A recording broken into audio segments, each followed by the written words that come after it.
Howdy, this is a quick video on how to make links that draft emails in your users' browsers or in your users' computers. And so there's a special website I've made for this, a tool called email-link-builder, easy enough. And then it's .samcarlton.com. And what it is I just type my email into here. So hi@me.com, and then I can add carbon copy cc@me.com, and then blind carbon copy bcc@me.com, and then a subject, and then my body.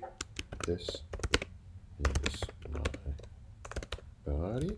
And if I want multiple lines, I can do down here.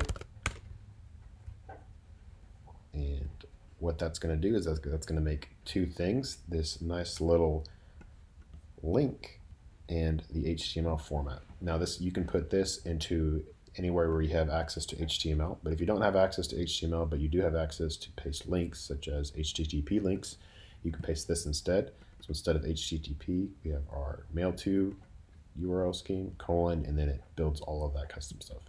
And then our little test guy, we hit this test button, and then it drafts the email that we just typed out. And here are all of the email accounts, our subject, and then the email body. And that is how to build email links super easy.